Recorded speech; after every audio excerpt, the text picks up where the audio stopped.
Very good afternoon दोस्तों, कैसे हैं आप सब। स्वागत करता हूं मैं आप सभी का LNIS के हिंदी यूट्यूब चैनल पर। और दोस्तों, जैसा कि आपको पता है, प्रत्येक दिन दोपहर 2 बजे हमारी लाइव क्लास होती है, जिसमें हम यूपीएससी जीएस का मुख्य परीक्षा का paper 4 ethics, integrity and aptitude, नीतिशास्त्र, सत्यनिष्ठा और अभिक्षमता, इसकी जो क्लासेज चल रही है दोस्तों, उसका टॉपिक 1 हमारा चल रहा है एथिक्स एंड ह्यूमन इंटरफेस, नीतिशास्त्र तथा मानवीय सह संबंध, जिसमें दोस्तों हम आज डिस्कस करेंगे निजी और सार्वजनिक संबंधों में नीतिशास्त्र। ये वाला निजी और सार्वजनिक संबंधों में नीतिशास्त्र, ethics in private and public relationship, ये हम देखने वाले हैं। और देखिए दोस्तों, ये जो है ना, मूल्य विकसित करने में परिवार की भूमिका, मूल्य विकसित करने में समाज की भूमिका और मूल्य विकसित करने में शैक्षणिक संस्थाओं की भूमिका, इसको हम कल ही एक क्लास में मूल्य विकसित करने में परिवार, समाज और शैक्षणिक संस्थाओं की भूमिका करके हम इसको फिनिश करेंगे। यानी कि कल हमारा दोस्तों टॉपिक 1 जो है वो फिनिश हो जाएगा। और इसमें जो प्रमुख सुधारक, प्रमुख नेता, उनसे जो प्रमुख उपदेश और शिक्षाएं थी, वो हमने आपको बताया था कि वो हम टॉपिक 5 में जहाँ थिंकर्स और फिलोसफर्स पढ़ेंगे ना, वहाँ मिला के इन सबको एक साथ डिस्कस करेंगे, क्योंकि टॉपिक का जो नेचर है वो एक जैसा है। ठीक है, तो दोस्तों शुरुआत करते हैं हम ethics in private and public relationship, निजी और सार्वजनिक संबंधों में नीतिशास्त्र। देखो, अब इसको शुरू करने से पहले दोस्तों आपको पता होना चाहिए कि भाई निजी संबंध कौन से हैं, सार्वजनिक संबंध कौन से हैं, और इनमें एथिक्स, नैतिकता यानी नीतिशास्त्र का हम क्या संदर्भ लेके चलेंगे, यानी क्या आशय लेके हम चलेंगे। अब दोस्तों अगर हम बात करें, देखिए निजी संबंधों की, तो देखो हमारे जो घर परिवार के सदस्य, हमारे घर परिवार के सदस्य, माता पिता, हमारे दादा दादी, हमारे मित्र, हमारे रिश्तेदार, इनको दोस्तों हम निजी संबंधों में रख के चलते हैं। ये हमारे प्राइवेट रिलेशन है। घर परिवार के सदस्य, मित्र, हमारे रिश्तेदार, कुछ और सगे संबंधी भी आ सकते हैं, ये आ जाता है निजी संबंधों में। अब दोस्तों बात करते हैं कि भाई सार्वजनिक संबंध का आशय क्या है। अब देखिए, जैसे कि मान लीजिए डॉक्टर और मरीज का संबंध, डॉक्टर मरीज का संबंध, वकील साहब है, मान लीजिए डॉक्टर साहब और मरीज, वकील साहब और उनका जो क्लाइंट है, जो उनका मुवक्किल है, उनके क्लाइंट का जो संबंध है, वो हम उसको पब्लिक रिलेशन है, सार्वजनिक संबंध। और मान लीजिए कि अभी हम आपको पढ़ा रहे हैं, तो शिक्षक और विद्यार्थी का क्या संबंध है। और मान लीजिए कि कोई व्यापारी है दोस्तों, तो उस व्यापारी का अपने ग्राहकों के साथ क्या संबंध है ना। और अभी जिस पेपर की आप तैयारी कर रहे हो, आप प्रशासनिक अधिकारी बनने वाले हो, तो एक प्रशासनिक अधिकारी या फिर जो प्रशासक है, उसका नागरिकों के साथ क्या संबंध है। ठीक है, प्रशासक का नागरिक के साथ संबंध, डॉक्टर का मरीज के साथ संबंध, वकील का अपने क्लाइंट के साथ संबंध, और शिक्षक का विद्यार्थी के साथ संबंध, और व्यापारी का ग्राहकों के साथ जो संबंध है। और भी बहुत सारे एग्जाम्पल इसमें आप जोड़ सकते हो।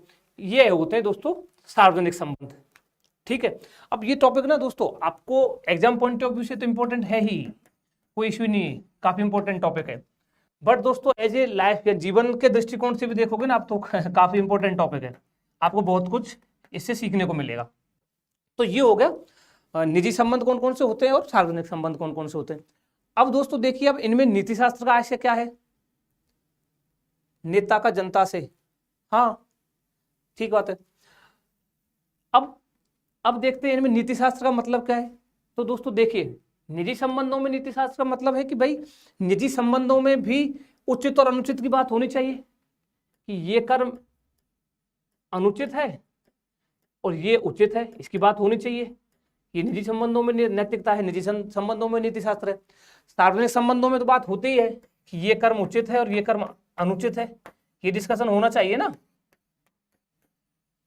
ठीक है, तो अब ये जो टॉपिक है दोस्तों हमारे, इनको किस तरीके से हम इस टॉपिक को आज कवर करेंगे। देखिए, हम अगर बात करें दोस्तों निजी संबंधों में नीति शास्त्र, तो हम इसमें देखेंगे कि भाई निजी संबंधों में नैतिकता या नीति शास्त्र क्या है, ये हम डिस्कस करेंगे।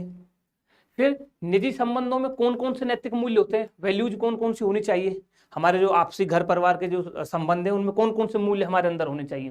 फिर हम देखेंगे, ये बहुत इंपॉर्टेंट है, कि निजी संबंधों में जो सार्वजनिक हस्तक्षेप है दोस्तों, यानी कि बाह्य हस्तक्षेप है, यानी स्टेट, राज्य को निजी संबंधों में कितना इंटरफेयर करना चाहिए, राज्य का निजी संबंधों में हस्तक्षेप होना चाहिए नहीं होना चाहिए, और होना चाहिए तो किन परिस्थितियों में होना चाहिए, ये हम देखेंगे। निजी संबंधों में राज्य का हस्तक्षेप। फिर निजी संबंधों में दोस्तों नैतिकता का पतन हो रहा है आजकल मूल्यों का पतन हो रहा है परिवार में, जो भी हमारे निजी संबंध है उनमें, तो पतन के कारण क्या क्या है ये हम देखेंगे। गुड आफ्टरनून, ठीक है। और निजी संबंधों में दोस्तों नैतिकता को फिर बढ़ाने के उपाय क्या हो सकते हैं, मतलब कैसे निजी संबंधों में हम जो मोरालिटी है, जो नैतिकता है, उसको बढ़ाया जा सकता है, ये हम इसको डिस्कस करेंगे, इस टॉपिक को, निजी संबंधों में नीति शास्त्र को। अगला जो है सार्वजनिक संबंधों में नीति शास्त्र, इसको हम देखेंगे दोस्तों कि भाई सार्वजनिक संबंधों में नैतिकता से आशय क्या है। फिर सार्वजनिक संबंधों में जो नैतिक मूल्य है, वैल्यूज कौन कौन सी होनी चाहिए, किन किन मूल्यों को मेंटेन किया जाना चाहिए। फिर हम देखेंगे सार्वजनिक संबंधों में नैतिकता का पतन हो रहा है, तो इसके क्या कारण है। फिर सार्वजनिक संबंधों में नैतिकता को बढ़ाने के क्या क्या उपाय हो सकते हैं, ये हम डिस्कस करेंगे। और ये बहुत ही इंपॉर्टेंट है दोस्तों, सार्वजनिक जीवन में नैतिकता के संबंध में नोलन कमेटी का गठन किया गया था ब्रिटेन में, नोलन समिति। इसकी कुछ ये क्या कहती है, इस पर इसकी कुछ अनुशंसाएं जो है वो हम डिस्कस करेंगे। तो ये वाला हम देखेंगे सार्वजनिक संबंधों में नीति शास्त्र को। तो निजी संबंधों में जो नीति शास्त्र है उसकी शुरुआत करते हैं।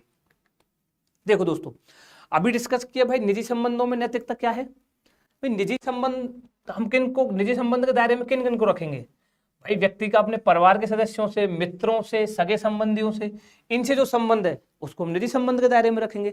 और इसमें क्या क्या रहता है भाई, इनमें निजी संबंधों में निकटता रहती है, घनिष्ठता रहती है, आपस में संवेगात्मक लगाव रहता है, आंतरिक जुड़ाव होता है, एक दूसरे से इंटरनली जुड़ाव होता है, परस्पर समन्वय होता है, प्रतिबद्धता रहती है। दोस्तों देखिए परिवार का फोटो है। अब इनमें कौन सा कर्म उचित है हमारे परिवार में, कौन सा कर्म अनुचित है, इसका निर्धारण होना चाहिए ना, और होता भी है। कई बार आपने देखा होगा ना अपने परिवार में कोई बच्चा मान लीजिए बड़े बुजुर्गों की आज्ञा का पालन नहीं कर रहा है, या फिर बड़े बुजुर्गों के आदर या सम्मान नहीं करता है, तो हम उसको क्या बोलते हैं कि इस बच्चे के आचरण ठीक नहीं है। एक बच्चा होता है जो काफी आज्ञाकारी होता है, सारी बातों को मानता है, तो उसको हम क्या बोलते हैं, इसके कर्म उचित हैं, करते हैं ना ये सब। अब देखिए दोस्तों निजी संबंधों में फिर नैतिक मूल्य कौन कौन से होने चाहिए, क्या क्या वैल्यू है जो होनी चाहिए। देखो दोस्तों सत्य, अब दोस्तों निजी संबंधों में आप घर परिवार में झूठ से काम नहीं चलेगा ना, आप झूठ नहीं बोल सकते, और अगर आप बोलोगे तो आपको पता रहेगा ये झूठ बोलता है। आपसी प्रेम होना चाहिए दोस्तों सभी में, परस्पर आपसी विश्वास होना चाहिए दोस्तों, विश्वास पर तो सारे रिश्ते टिके ही है, विश्वास होना चाहिए, विश्वास एक मूल्य है। परस्पर सहयोग होना चाहिए, एक दूसरे का सहयोग करें, सम्मान, आदर, निजता का सम्मान होना चाहिए, प्राइवेसी का, निजता का सम्मान होना चाहिए। ये सारे जो मूल्य है दोस्तों निजी संबंधों में, यानी आपके जो घर परिवार या सगे संबंधी मित्र हैं उनके साथ ये मेंटेन होने चाहिए। अब निजी संबंधों में देखिए दोस्तों सार्वजनिक हस्तक्षेप कहाँ तक, ये हमारे लिए काफी इंपॉर्टेंट हो जाता है कि भाई राज्य को निजी संबंधों में कहाँ हस्तक्षेप करना चाहिए, कहाँ नहीं करना चाहिए, इंटरफेयर करना भी चाहिए नहीं करना चाहिए। देखो दोस्तों पहले ये मानते थे कि भाई स्टेट को ना निजी मामलों में कोई दखलंदाजी नहीं करनी चाहिए, कैसी भी दखलंदाजी, कोई भी इंटरफेयर स्टेट को नहीं करना चाहिए, पहले मानते थे। क्यों नहीं करना चाहिए, भाई बोलते थे कि हमारा निजी मामला है, परिवार में जो भी हो रहा है बाहर के व्यक्ति को कोई लेना देना नहीं है, चाहे स्टेट हो या कोई भी हो। बट दोस्तों सामान्यतः अपेक्षा की जाती थी कि भाई निजी संबंधों में बाह्य या सार्वजनिक हस्तक्षेप नहीं किया जाना चाहिए। परंतु मान लीजिए दोस्तों कोई भी निजी संबंध में हिंसा हो रही है, मान लीजिए कोई हस्बैंड है अपनी पत्नी के साथ मारपीट कर रहा है, या फिर मान लीजिए परिवार की कोई महिला है जो किसी बुजुर्ग महिला के साथ मारपीट कर रही है, उसके साथ अनैतिक व्यवहार कर रही है, या फिर मानवीय मूल्यों पर प्रहार हो रहा है, तो ऐसी स्थिति में तो दोस्तों राज्य को इंटरफेयर करना पड़ेगा ना, राज्य का हस्तक्षेप जरूरी है, हिंसा हो रही है। आए दिन केस आते रहते हैं, किसी ने किसी सो कॉल्ड रीजन की वजह से अपनी बहू को जला दिया, हिंसा हो रही है, किसी की जान पे बात आ रही है, तो ऐसी स्थिति में तो राज्य इंटरफेयर करेगा तो इसको उचित माना जाएगा। इस स्थिति में अगर राज्य इंटरफेयर करता है तो ये उचित है। और दोस्तों राज्य ने इंटरफेयर किया भी है। देखिए घरेलू हिंसा निवारण अधिनियम 2005 इंटरफेयर किया राज्य ने घरेलू हिंसा से बचाव के लिए। माता पिता एवं वरिष्ठ नागरिकों के भरण पोषण और कल्याण अधिनियम 2007 देखो राज्य ने इंटरफेयर किया है कि भाई हिंसा नहीं होने देंगे। अगर कोई माता पिता या अपने जो घर के बड़े बुजुर्ग हैं वृद्धावस्था में, उनके लिए उनका भरण पोषण की व्यवस्था, उनके लिए खाने पीने का अगर कोई नहीं कर पाता तो उसके लिए भी एक्ट लाया गया है देखो 2007 में। अब देखिए दोस्तों, अगर नैतिकता के दृष्टिकोण से आप देखो, खुद ही सोचिए, कॉमन सेंस है भाई, माता पिता जो है हमारे, तो वृद्धावस्था में उनका भरण पोषण, उनका खाने पीने की व्यवस्था, उनका सब कुछ हमारा नैतिक दायित्व है ना दोस्तों। ये तो हमारा नैतिक दायित्व है। इसके लिए अगर वास्तविकता में देखा जाए तो किसी एक्ट की जरूरत ही नहीं है, हमारा नैतिक दायित्व ये हमको करना चाहिए, हर व्यक्ति को करना चाहिए। बट राज्य को क्यों इंटरफेयर करना पड़ा? आज आए दिन केस आते रहते हैं, इसलिए राज्य को इंटरफेयर करना पड़ा, एक्ट लाना पड़ा कि आपको ये जबरदस्ती देना पड़ेगा, अगर आप नहीं दोगे तो। अदरवाइज दोस्तों नैतिक दायित्व प्रत्येक व्यक्ति का नैतिक दायित्व बनता ही। देखो इसमें ना एक बहुत ही फेमस कोट है दलाई लामा का। देखो दलाई लामा जी इस पे क्या कहते हैं दोस्तों, कि हम जीवन के आरंभ में, ध्यान से समझना इसको, हम जीवन के आरंभ में और जीवन के अंत में, दोस्तों जो व्यक्ति होता है, मानव होता है, वो जीवन के आरंभ में और जीवन के अंत में दूसरों की सहायता पर निर्भर है। तो हमारा दायित्व बनता है दोस्तों कि जो हम जीवन का जो हमारा मध्यकाल है, यानी कि हमारी जो युवावस्था है, उसमें हम दूसरों की मदद करें। दलाई लामा, ये दलाई लामा का बहुत फेमस कोट है। ये क्या कह रहे हैं दोस्तों, जीवन का आरंभ मीन्स बचपन। बचपन में हम किस पर निर्भर थे? माता पिता पर, अपने परिवार पर थे ना, उनके बिना थोड़ा ना बड़े हो गए। और वही सेम जीवन का जो अंत है, यानी कि जो वृद्धावस्था है दोस्तों, उसमें भी किस पर निर्भर है? तो वृद्धावस्था में अपने बच्चों पर निर्भर है, वो बच्चे अब जवान हो गए। तो दलाई लामा जी कहते थे कि भाई जीवन के आरंभ में और जीवन के अंत में जब व्यक्ति किसी दूसरे पर निर्भर है, तो जो जीवन के मध्य में है वो व्यक्ति, तो उसको दूसरों की मदद करनी चाहिए। ये दलाई लामा जी ने कहा था। तो ये है दोस्तों। अब इसमें अगर और देखें कि अब ये हो गया हमारा निजी संबंधों में राज्य का जो हस्तक्षेप था, होना चाहिए नहीं होना चाहिए, हमने डिस्कस किया। अब देखो निजी संबंधों में नैतिकता के पतन के क्या कारण है, निजी संबंधों में नैतिकता का पतन क्यों हो रहा है। देखिए अब ये ऐसा नहीं कि ये कारण सफिशिएंट है, आप और भी कारण इसमें जोड़ सकते हो। हम कुछ कारण, मेन कारण जो है वो डिस्कस करते हैं। देखो दोस्तों, स्वार्थवादी सुखवादी प्रवृत्ति का प्रसार हो रहा है। सुखवाद मीन्स दोस्तों सुख को ही चरम लक्ष्य मान लिया गया है कि सुख प्राप्त करना है, वो भी सिर्फ दैहिक सुख, शारीरिक सुख को ही वरीयता दी जा रही है। उसमें भी स्वार्थवादी मीन्स सिर्फ खुद का सुख, सिर्फ स्वयं की कंफर्टनेस देख रहे हैं, इसलिए निजी संबंधों में नैतिकता का पतन हो रहा है। अर्थ और काम को ही जीवन का चरम लक्ष्य मान लिया दोस्तों। काम मीन्स वही अभी बात कर रहे थे, शारीरिक सुख, और अर्थ सिर्फ पैसा, सिर्फ पैसा और काम, इसी को शारीरिक, इसी को पूरा चरम लक्ष्य मान लिया कि यही सब कुछ है, इसके अलावा और कुछ नहीं है। ये बहुत ही इंपॉर्टेंट है दोस्तों। तीसरा पॉइंट कि जो भी संबंध है ना, उनका निर्धारण हम लाभ और हानि के आधार पर कर रहे हैं। कोई सा भी संबंध हो, आए दिन एग्जाम्पल आते रहते हैं दोस्तों, मित्र का हो, माता पिता का, इवन माता पिता का भी यही हो रहा है। कितने ही खबरों में आता रहता है कि मान लीजिए माता पिता ने बच्चे को पढ़ाया लिखाया, बहुत अच्छी एजुकेशन दी, और बच्चे यूएसए सेटल्ड हो गए। बच्चे यूएसए में सेटल्ड है, माता पिता की इधर डेथ हुई है, अखबारों में आता है डेथ हुई है, वो माता पिता के अंतिम संस्कार में भी नहीं आए। अंतिम संस्कार कर भी रहे हैं तो वीडियो कॉल पे कर रहे हैं। एक मूवी भी आई थी ना अभी, आई थिंक अमिताभ बच्चन जी की, उसमें साफ साफ दिखाया गया था। या फिर माता पिता की डेथ हो गई, अभी न्यूज में आया था अखबार में कि 10 दिन बाद या 5 दिन बाद जब बॉडी से सड़न आने लगी तो पता लगा, फिर बाद में उनका पता लगा कि उसके जो बच्चे हैं सब यूएसए सेटल्ड हैं, किसी को पता ही नहीं है। तो ये क्या हो रहा है दोस्तों, संबंधों को निर्धारण लाभ और हानि के आधार पर कर रहे हैं। मित्रता में भी यही हो रहा है। आजकल की फ्रेंडशिप जो है,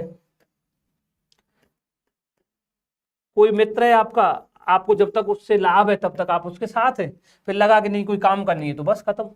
जबकि मित्रता के दोस्तों, रामायण में एक संदर्भ आता है जिसमें राम और सुग्रीव का जो संवाद हो रहा होता है, राम जी और सुग्रीव जी का, तो उसमें राम सुग्रीव को बोलते हैं कि सुग्रीव, मित्र का आशय क्या है पता है? मित्र का आशय है कि अगर आप किसी व्यक्ति को मित्र बोल रहे हो तो दोस्तों उसका जो सारा दुख है वो अपने ऊपर ले लो। ये है असली मीनिंग फ्रेंड का। अभी तो पता नहीं अलग अलग तरीके की फ्रेंड चल रहा है। तो क्या हो रहा है? संबंधों का निर्धारण लाभ और हानि के आधार पर हो रहा है। तो निजी संबंधों में नैतिकता का पतन हो रहा है। पारिवारिक मूल्य जैसे आपसी विश्वास, प्रेम, परस्पर सहयोग, इन पर अभाव हो रहा है, इनमें कमी आ रही है। कौन सहयोग कर रहा है आजकल? सगे संबंधी रिश्तेदारों में कितने केस आते रहते हैं। सहयोग कहाँ कर रहे हैं? टांग खींच रहे हैं पीछे उल्टा कि बस ये आगे बढ़ नहीं जाए कैसे भी करके। इनका अभाव हो रहा है। महिलाओं के सम्मान आदर में कमी आ रही है। तो निजी संबंधों में नैतिकता का पतन हो रहा है। तकनीकी उपकरणों का दुरुपयोग ये बहुत इंपॉर्टेंट है। देखो सब सारे दिन देखो मोबाइल में लगे हुए हैं। बच्चे को भी मोबाइल पकड़ा दिया, खुद भी मोबाइल में लगे हुए हैं, पेरेंट्स भी मोबाइल देख रहे हैं, बच्चा भी मोबाइल देख रहा है, किसी को पता ही नहीं हो क्या रहा है।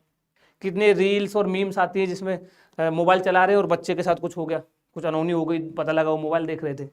तो ये दोस्तों निजी संबंधों में नैतिकता के पतन जो हो रहा है उसके कुछ कारण है जो हमने डिस्कस किया। आप इसमें और भी कारण ऐड कर सकते हैं। अब देखते हैं कि निजी संबंधों में नैतिकता को बढ़ाने के उपाय क्या है, कैसे मतलब इसको बढ़ाया जाए। तो दोस्तों सकारात्मक सामाजिकरण को बढ़ावा दिया जाना चाहिए। बचपन में ही क्या करना चाहिए? बच्चों के मन और मस्तिष्क में मूल्यों का बीजारोपण किया जाना चाहिए। ये बचपन से ही होना चाहिए। नैतिकता का पाठ दोस्तों बचपन से ही दिया जाना चाहिए। किशोरावस्था में यानी मान लीजिए 25 से 30 साल की एज में आप उसको नैतिकता की शिक्षा नहीं दे सकते। विद्यालयों में नैतिक शिक्षा की व्यवस्था की जानी चाहिए। हाँ, अभी जो न्यू एजुकेशन पॉलिसी थी अपनी 2020 की, उसमें ये प्रावधान किए गए न्यू एजुकेशन पॉलिसी में। हमें भी दोस्तों दूसरों के साथ वही व्यवहार करना चाहिए जैसा कि हम दूसरों से अपेक्षा करते हैं। अब ऐसा नहीं हम कुछ व्यवहार कर रहे हैं और किसी दूसरे ने हमारे साथ व्यवहार कर दिया तो हमको बुरा लग गया। भाई आप खुद भी तो ध्यान रखिए ना, अगर आप ऐसा व्यवहार कर रहे हैं तो आप भी यही अपेक्षा कीजिए दूसरा भी आपके साथ यही करेगा। ये कुछ उपाय हैं दोस्तों, इसमें आप अपनी तरफ से भी कुछ उपाय जोड़ लीजिएगा। ठीक है, अब दोस्तों डिस्कस करते हैं भाई सार्वजनिक संबंधों में नैतिकता क्या है। देखो अभी हमने देखा कि सार्वजनिक संबंध कौन कौन से होते हैं, डॉक्टर का मरीज से संबंध। अब देखो व्यापक रूप से दोस्तों मनुष्य के वे सभी कार्य एवं व्यवहार, मतलब जो मानव मनुष्य है उसका कोई भी कार्य व्यवहार जो या तो डायरेक्टली प्रत्यक्ष है या फिर इनडायरेक्टली समाज को प्रभावित करता है, वो उनको हम सार्वजनिक संबंधों के दायरे में रखते हैं। फॉर एग्जाम्पल इसको ऐसे समझिए, कोई मनुष्य मान लीजिए दोस्तों डॉक्टर है, डॉक्टर साहब है, ठीक है। अब डॉक्टर जब घर पर है, जब तक अपने फैमिली में है तो उसका वो निजी संबंध हो जाएगा, ठीक है, अपने परिवार के साथ वो उसके निजी संबंध हो गए फिर। बट मान लीजिए डॉक्टर साहब हॉस्पिटल में है। अब दोस्तों हॉस्पिटल में उसके जो भी कार्य और व्यवहार है उससे डायरेक्टली इनडायरेक्टली समाज पर प्रभाव पड़ेगा ना, हॉस्पिटल में है तो। अब मान लीजिए वकील साहब है, अब वकील साहब जब कोर्ट में है, न्यायालय में है, तो उनके कार्यों और उनका व्यवहार का समाज पर प्रभाव पड़ेगा। शिक्षक कोई है, अब वो शिक्षक मान लीजिए स्कूल में है या कॉलेज में है या फिर किसी कोचिंग इंस्टीट्यूट में है, तो उसका जो कार्य है उसका समाज पर प्रभाव पड़ेगा, विद्यार्थियों पर, उसके कार्य और व्यवहार का डायरेक्टली पड़ेगा या इनडायरेक्टली पड़ेगा। तो ये दोस्तों है सार्वजनिक संबंधों में नैतिकता। अब आप जैसे डीएम बन जाओ, कलेक्टर साहब है, डीएम साहब, अब डीएम साहब जब तक घर पर हैं तब तक उनके निजी संबंध है। बट मान लीजिए डीएम साहब जब कलेक्ट्रेट में आ गए, कलेक्ट्रेट में आ गए, अपने ऑफिस में आ गए, तो उनका जो भी कार्य होगा, जो भी व्यवहार होगा, वो डायरेक्टली इनडायरेक्टली समाज पर इंपैक्ट डालेगा। तो इन ये जो इंपैक्ट है जो हमने समझाया है दोस्तों, ये सार्वजनिक संबंध है, और इनमें फिर कौन सा काम उचित है कौन सा अनुचित है ये निर्धारण होना चाहिए, ये उसकी नैतिकता है। देखिए डॉक्टर मरीज का संबंध, क्या संबंध होता है, ठीक है। अगला देखिए वकील और मुवक्किल का संबंध, ये भी सार्वजनिक संबंध है। प्रशासनिक अधिकारी, आईएएस आईपीएस जो आप बनने वाले हो, जो भी प्रशासनिक अधिकारी है, जो उसका अपने नागरिकों के साथ क्या संबंध है। देखिए जन सुनवाई चल रही है, ये सब एक शिक्षक का विद्यार्थी के साथ संबंध, ये सब इसमें आ जाते हैं। अब सार्वजनिक संबंधों में जैसे हमने नैतिक निजी संबंधों में मूल्य देखे, क्या क्या होना चाहिए, प्रेम होना चाहिए, आपसी सद्भाव होना चाहिए, सहयोग होना चाहिए। ऐसे ही अगर हम सार्वजनिक संबंधों में नैतिक मूल्यों की बात करें तो कौन कौन से मूल्य होने चाहिए दोस्तों? ट्रांसपेरेंसी होनी चाहिए, पारदर्शिता होनी चाहिए, ट्रांसपेरेंसी होनी चाहिए, जवाबदेहिता होनी चाहिए, संवेदनशीलता होनी चाहिए, नियमों एवं दिशा निर्देशों का पालन होना चाहिए, वस्तुनिष्ठता होनी चाहिए, सत्यनिष्ठा होनी चाहिए, गैर तरफदारी होनी चाहिए। ये सिविल सेवा हेतु बुनियादी मूल्य भी है। सिविल सेवा हेतु बुनियादी मूल्य वो सब इसमें लिख देंगे हम। सिविल सेवा हेतु बुनियादी मूल्य जो हमारे सिलेबस में है, ये हम डिस्कस करेंगे एक एक करके। ये सार्वजनिक संबंधों में नैतिक मूल्य है। अगला देखिए, अब सार्वजनिक संबंधों में नैतिकता के पतन के क्या क्या कारण है भाई? सार्वजनिक संबंधों में नैतिकता का पतन क्यों हो रहा है? इसमें दोस्तों जो अगर मेन कारण जो देखने को आता है वो आता है भाई सार्वजनिक हित के स्थान पर अगर व्यक्तिगत हित को वरीयता दोगे। इसके बहुत सारे एग्जांपल मैं पिछली क्लासेज में बता चुका हूँ। सार्वजनिक हित के स्थान पर आप व्यक्तिगत हित को, पर्सनल इंटरेस्ट को, पब्लिक इंटरेस्ट की बजाय पर्सनल इंटरेस्ट को ज्यादा वरीयता दोगे तो ये दिक्कत आएगी, नैतिकता का पतन होगा सार्वजनिक संबंधों में। और दूसरा दोस्तों, भ्रष्टाचार की स्थिति में त्वरित एवं प्रभावी विधान की कमी है या फिर उसके इम्प्लीमेंटेशन में जटिलता है। इसको ऐसे समझो कि जैसे मान लो दोस्तों किसी ने कुछ करप्शन किया, तो अब एंटी करप्शन के लिए बहुत सारी बॉडीज या बहुत सारे नियम हैं, बट वो उनका जो वो है प्रभावी विधान, यानी कि उनका जो इम्पैक्ट है ना दोस्तों, वो त्वरित नहीं है, यानी कि इमीडिएट एक्शन या नहीं लिया जाता है। उसमें प्रोसेस, एक लंबा प्रोसेस चलता रहता है। कोर्ट के थ्रू जा रहे हैं या फिर किसी ट्रिब्यूनल के थ्रू जा रहे हैं, फिर आप पता लग रहा है कि हाँ आपने भ्रष्टाचार किया था, तब तक बहुत देर हो चुकी होती है, और जिसने भ्रष्टाचार किया है वो तब तक निकल चुका होता है। ठीक है, तो इसकी कमी है। कम समय में दोस्तों अधिक कमाने की चाह, ये भी एक कारण है। और देखो ये दोस्तों बहुत ही इंपॉर्टेंट कारण है, इसको पढ़ना। इसके जिम्मेदार हम सभी हैं। समाज में वैसे व्यक्तियों को सम्मान एवं आदर जिनके पास नाना प्रकार के भौतिक संसाधन उपलब्ध हैं। दोस्तों क्या हो रहा है आज के समाज में, जिनके पास भौतिक संसाधन है सारे, मान लीजिए बड़ा घर है, बड़ी गाड़ी है, खूब पैसा है, धन दौलत है, अब चाहे वो कैसे भी कमाई हो, करप्शन से कमाई हो, कैसे भी कर कमाई हो, हम सब उसका क्या कर रहे हैं, उनके लिए हम स्पेशल ट्रीटमेंट देते हैं, अलग से उनको सम्मान दे रहे हैं, अलग से उनका आदर कर रहे हैं। और इस सब की जिम्मेदारी हम ही है, ये हम ही कर रहे हैं, समाज ही कर रहा है। फॉर एग्जाम्पल मान लीजिए एक कोई ईमानदार IAS ऑफिसर है, IPS ऑफिसर है, ठीक है, और एक मान लीजिए कोई करप्ट IAS ऑफिसर है, IPS ऑफिसर है। अब आपने मान लीजिए एक अपने ईमानदार IAS IPS ऑफिसर को फोन किया, दोनों आपके दोस्त हैं, आपने ईमानदार IAS IPS को फोन किया दोस्तों, आप उसको बोल रहे हो कि मुझे VIP ट्रीटमेंट चाहिए, ये चाहिए, और उसमें क्या होगा, सीधे सीधे सार्वजनिक जो संसाधन है उसके ऑफिस के, वो आपके निजी यूज में आएंगे। बट ही इज ऑनेस्ट, वो ईमानदार है, वो आपको क्लियर मना करेगा, मैं नहीं कर पाऊंगा ये। उसका हो सकता है घर भी छोटा हो, उसकी गाड़ी भी छोटी हो। एक दूसरा व्यक्ति है जो फुल करप्ट है, आपने बोला भाई 5 दोस्तों को लेके आ रहा हूँ, VIP ट्रीटमेंट चाहिए, मसूरी जाना है घूमने या फिर नैनीताल जाना है घूमने, IAS सर IPS साहब ने कहा आप जाइए, कोई दिक्कत मत लीजिए। उन्होंने वहाँ फ़ोन किया जिससे करप्शन चलता है किसी, और अब आपका पूरा VIP ट्रीटमेंट अरेंज करा दिया। आप खुद क्या बोलोगे, ये यार इसका ज़्यादा सम्मान करोगे, इसका कम सम्मान करोगे, इसके पास छोटा घर है, छोटी गाड़ी है, और ईमानदार है, उसने आपके लिए VIP ट्रीटमेंट भी नहीं दिलवाया। ये जो है ना बहुत मेन कारण है दोस्तों आज के समाज में। इसमें सुधार की बहुत आवश्यकता है, और ये सब सुधार हम खुद ही कर सकते हैं नैतिकता के रूप में। अब ये नैतिकता के पतन के कुछ कारण देके आप खुद भी इसमें कुछ कारण जोड़ लीजिएगा, ठीक है। अगला दोस्तों, अब सार्वजनिक संबंधों में नैतिकता को बढ़ाने के क्या क्या उपाय हैं। जैसे हमने निजी संबंधों में नैतिकता को बढ़ाने के उपाय देखे, तो यहाँ पर भी देखो वो सेम रिपीट हो जाएगा कि भाई बचपन में ही बच्चों के मन मस्तिष्क में परिवार को, समाज को, शैक्षणिक संस्थाओं को, इनके माध्यम से मूल्यों का बीजारोपण किया जाना चाहिए। वैल्यूज को बचपन में ही सिखाओ ना इस बच्चे को ही, क्योंकि यही बच्चा तो है, यही बच्चा डॉक्टर बनेगा आगे चल के, यही बच्चा शिक्षक बनेगा, यही बच्चा IAS बनेगा, यही बच्चा वकील बनेगा। तो इस बच्चे को उसकी फैमिली के द्वारा, समाज के द्वारा, शैक्षणिक संस्थाओं के द्वारा उसको मूल्यों का बीजारोपण किया जाना चाहिए। बीजारोपण करोगे तो सार्वजनिक संबंधों में नैतिकता ऑटोमेटिक बढ़ेगी। नैतिकता के स्वर्णिम सूत्रों को बढ़ावा देना चाहिए। फॉर एग्जाम्पल मान लीजिए कर्म नियम है, तो सिखाओ बच्चे को कर्म नियम कि बुरे कर्म का बुरा फल मिलेगा और अच्छे कर्म का अच्छा फल मिलेगा। कि नैतिकता के स्वर्णिम सूत्रों को बढ़ावा दो। क्षेत्र विशेष के लिए कुछ स्वीकृत मूल्यों, मानकों एवं दिशा निर्देशों को दृढ़ता से पालन होना चाहिए। और दोस्तों इसमें ये बहुत इंपॉर्टेंट है, इसको आप कहीं भी यूज कर सकते हो, किसी ऐसे में भी यूज कर सकते हो, निबंध वगैरह में, और किसी भी आंसर में यूज कर सकते हो। कि भाई गांधी जी द्वारा ना, गांधी जी ने 7 पाप बताए थे दोस्तों, तो वो जो पाप है उनकी विपरीत स्थिति को स्वीकार किया जाना चाहिए। देखो ये हमने विपरीत स्थिति लिखी है। गांधी जी ने क्या पाप, 7 पाप क्या बताए थे। पहला पाप बताया था दोस्तों गांधी जी ने, सिद्धांत, इस युक्त को विहीन से रिप्लेस कर देंगे, सिद्धांत विहीन राजनीति। गांधी जी ने बोला था कि सिद्धांतों से विहीन अगर राजनीति आप कर रहे हो, जैसी आज के टाइम पर हो रही है वर्तमान में, तो वो पाप है। सिद्धांत विहीन राजनीति पाप है, गांधी जी ने बोला था। दूसरा दोस्तों गांधी जी ने बोला था श्रम के बिना धन, यानी कि आप बिना मेहनत किए बिना परिश्रम किए धन कमा रहे हो तो वो पाप है।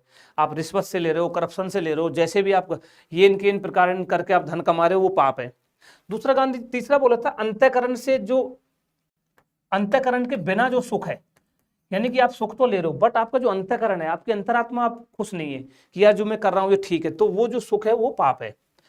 चौथा बोला था कि नैतिकता विहीन जो व्यापार है, नैतिकता विहीन जो व्यापार है वो पाप है, यानी कि आप ऐसी बिजनेस कर रहे हो, ऐसा कोई व्यापार कर रहे हो जो नैतिकता से विहीन है, कोई मूल्यों की कोई वैल्यू नहीं रह गई, तो पाप है। मानवता विहीन विज्ञान पाप है।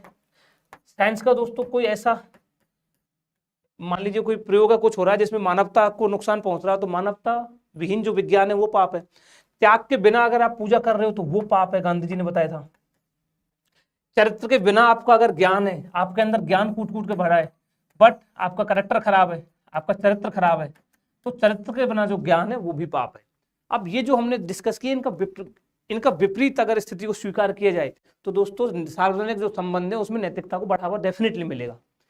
उसमें क्या आ जाएगा कि भाई राजनीति जो है वो सिद्धांत से युक्त होनी चाहिए, श्रम आधारित धन होना चाहिए, आपका पैसा आपने परिश्रम किया मेहनत की है तब आना चाहिए, वो आपको जो सुख मिल रहा है वो आपके अंतःकरण से युक्त होना चाहिए, आपका अंतःकरण भी उसके लिए राजी होना चाहिए, नैतिकता से युक्त व्यापार होना चाहिए, मानवता से युक्त विज्ञान होनी चाहिए, त्याग के साथ पूजा होनी चाहिए, चरित्र के साथ साथ ज्ञान भी होना चाहिए। यानी गांधी जी के जो 7 पाप थे उनकी अगर विपरीत स्थिति को पालन किया जाए दोस्तों तो डेफिनेटली निजी संबंधों में भी इवन और सार्वजनिक संबंधों में भी नैतिकता को बढ़ावा मिलेगा। जय हिंद। ठीक है, समझ में आया दोस्तों इतना? आई होप आया होगा। अब देखते हैं भाई सार्वजनिक संबंधों में, क्योंकि इसको हम क्यों देख रहे हैं सार्वजनिक संबंध को ज्यादा डिटेल में, क्योंकि आप एग्जाम की उसी की तैयारी कर रहे हो ना दोस्तों, आप प्रशासक बनने वाले हो, तो इसको हम थोड़ा डिटेल में इसलिए देख रहे हैं और खासकर हम एडमिनिस्ट्रेटिव वाले पार्ट पर ही ज्यादा गौर दे रहे हैं। अब सार्वजनिक संबंधों में नैतिकता की आवश्यकता क्यों है, इसकी जरूरत क्या है दोस्तों? जनता और अधिकारी के बीच अच्छे संबंध बनेंगे अगर नैतिकता होगी, यानी कि जो सार्वजनिक संबंधों के लिए जो आवश्यक मूल्य है, संवेदनशीलता है, कमजोर वर्गों के प्रति करुणा का भाव है, अगर ये सब होगा एक प्रशासनिक अधिकारी में तो जनता से ज्यादा कनेक्ट कर पाएगा, जनता से जुड़ पाएगा, उनकी समस्या को सुन पाएगा ना। तो जनता और अधिकारी के बीच अच्छे संबंध बनेंगे अगर ऐसा होगा तो, सार्वजनिक संबंधों में अगर नैतिकता हो गई तो। कानूनों और संविधान का पालन होगा, बिल्कुल होगा नैतिक अगर कोई अधिकारी है तो।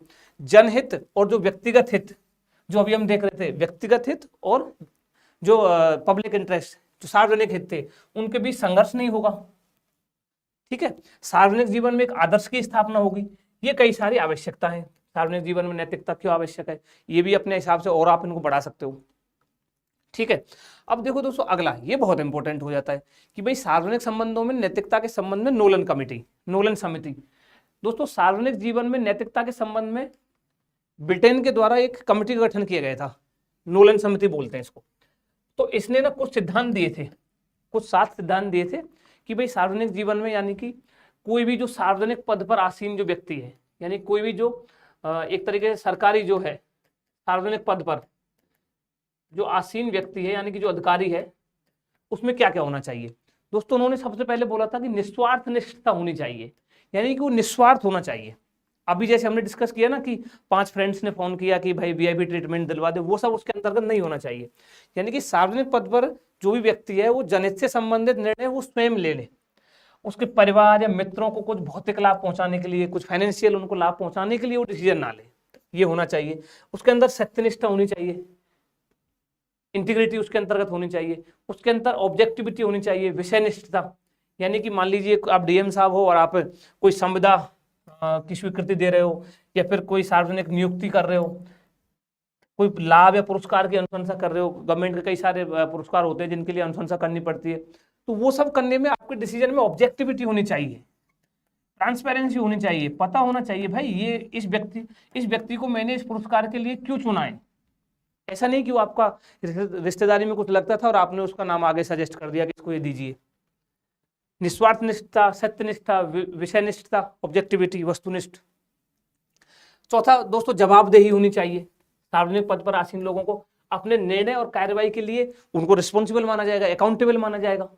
अगर इनसे कुछ गलत होता है तो ये अकाउंटेबल है, उसके लिए जवाबदेह है, ठीक है, रिस्पॉन्सिबल है अपने उसके लिए। निष्कपटता, 5वां पॉइंट इसके अंतर्गत आ जाता है। ईमानदारी उसके अंदर होनी चाहिए, प्रोबिटी। नेतृत्व, लीडरशिप उसके अंतर्गत होनी चाहिए। तो ये दोस्तों नोलन समिति ने कुछ 7 पॉइंट बताए थे। तो ये जो हमारी पीडीएफ है दोस्तों, आपको हिंदी टेलीग्राम चैनल है LNIS का हिंदी टेलीग्राम चैनल, वहां से आपको ये मिल जाएगी, आप वहां से इसको डाउनलोड कर लीजिएगा, ठीक है। तो कल मिलते हैं दोस्तों मूल्य विकसित करने में परिवार, समाज और शैक्षणिक संस्थाओं की भूमिका वाले टॉपिक के साथ। कल टॉपिक 1 फिनिश हो जाएगा, उसके बाद हमारा topic 2। Stay healthy, stay happy. Thank you.